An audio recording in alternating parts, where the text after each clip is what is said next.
The second book of Kings, chapter 24.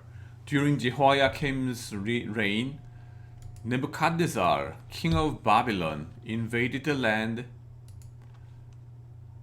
and Jehoiakim became his vassal for 3 years. But then he turned against Nebuchadnezzar and rebelled. The Lord sent Babylonian, Aramean, Moabite, and Ammonite raiders against him to destroy Judah, in accordance with the word of the Lord proclaimed by his servants, the prophets. Surely these things happened to Judah according to the Lord's command, in order to remove them from his presence because of the sins of Manasseh and all he had done, including the shedding of innocent blood. For he had filled Jerusalem with innocent blood, and the Lord was not willing to forgive. As for the other events of Jehoiakim's reign and all he did, are they not written in the book of the annals of the kings of Judah? Jehoiakim rested with his ancestors, and Jehoiachin, his son, succeeded him as king. The king of Egypt did not march out from his own country again, because the king of Babylon had taken all his territory from the Wadi of Egypt to the Euphrates River.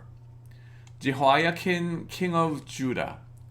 Jehoiachin was 18 years old when he became king, and he reigned in Jerusalem 3 months. His mother's name was Nehushta, daughter of Elnathan.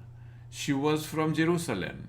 He did evil in the eyes of the Lord, just as his father had done. At that time, the officers of Nebuchadnezzar, king of Babylon, advanced on Jerusalem and laid siege to it. And Nebuchadnezzar himself came up to the city while his officers were besieging it. Jehoiachin, king of Judah, his mother, his attendants, his nobles, and his officials all surrendered to him.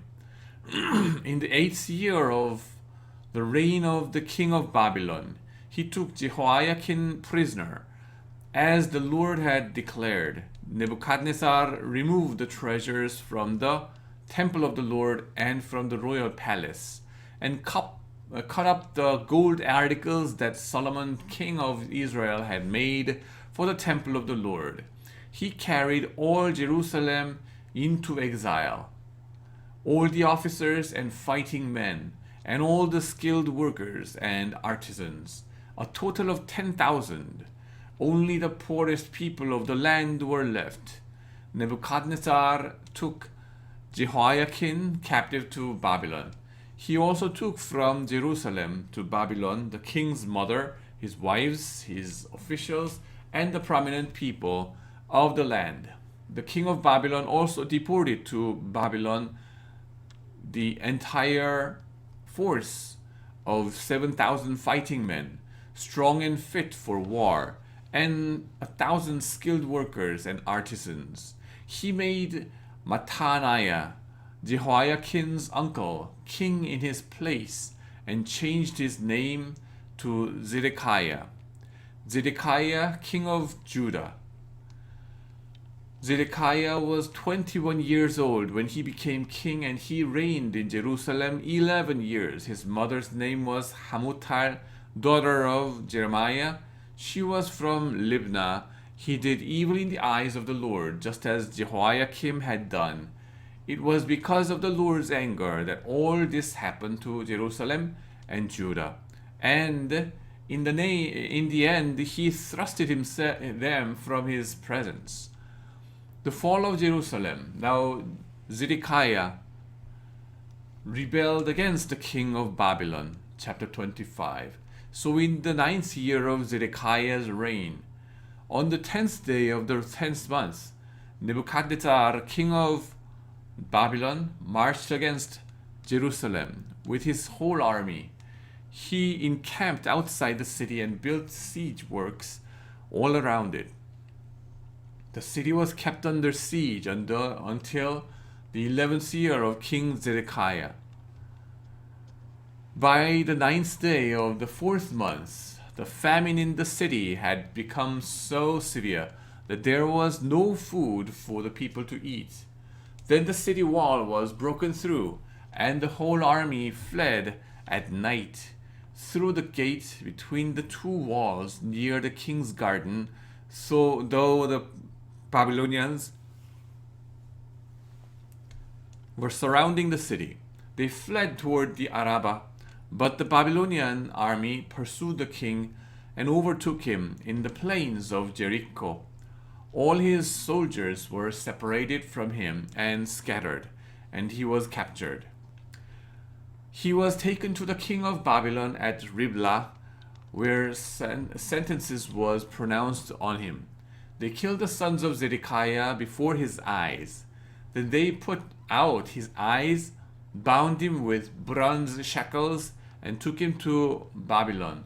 On the 7th day of the 5th month, in the 9th year of Nebuchadnezzar, king of Babylon, Nebuzaradan, commander of the imperial guard, an official of the king of Babylon, came to Jerusalem. He set fire to the temple of the Lord, the royal palace, and all the houses of Jerusalem.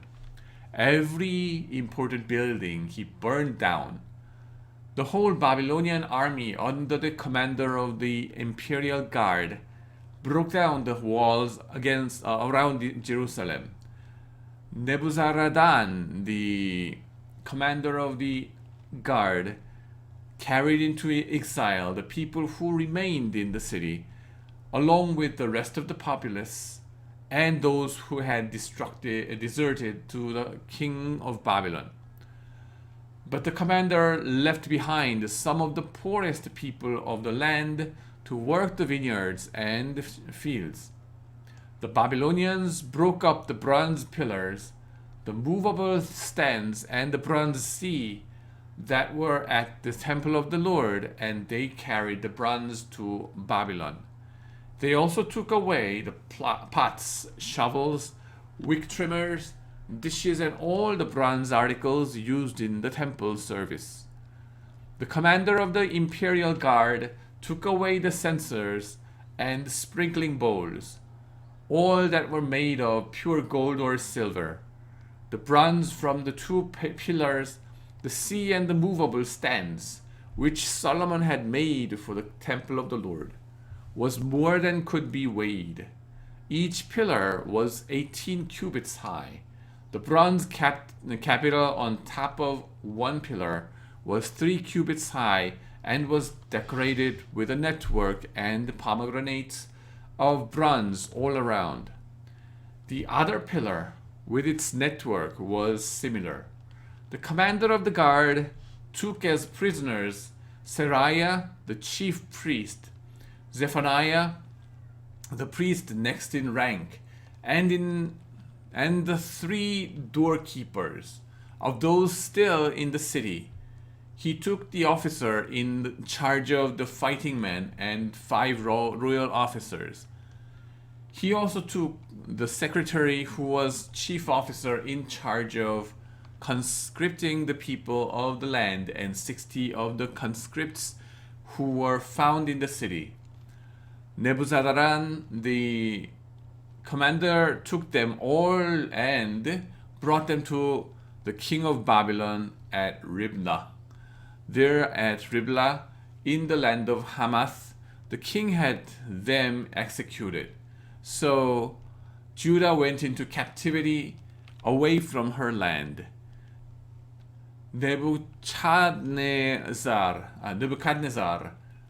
king of Babylon, appointed Gedaliah, son of Ahikam, the son of Shaphan, to be over the people he had left behind Judah. When all the army officers and their men heard that the king of Babylon had appointed Gedaliah as governor, they came to Gedaliah at Mizpah. Ishmael, son of Nethaniah, Johanan, son of Kareath, Seraiah, son of Tanhumeth, the Netophathite, Jaazaniah, the son of Maacathite, and their men. Gedaliah took an oath to reassure them and their men. Do not be afraid of the Babylonian officers, he said. Settle down in the land and serve the king of Babylon, and it will go well with you. In the 7th month, however, Ishmael, son of Nethaniah, the son of Elishama, who was of royal blood, came with 10 men and assassinated Gedaliah and also the men of Judah and the Babylonians who were with him at Mizpah. At this, all the people from the least to the greatest, together with the army officers, fled to Egypt for fear of Babylonians. Jehoiachin released. In the 37th year of the exile of Jehoiachin, king of Judah, in the year Awel Marduk became king of Babylon, he released Jehoiachin, king of Judah, from prison. He did this on the 27th day of the 12th month. He spoke kindly to him and gave him a seat of honor higher than those of the other kings who were with him in Babylon. So Jehoiachin put aside his prison clothes and for the rest of his life ate regularly at the king's table. Day by day the king gave Jehoiachin a regular allowance as long as he lived. Amen.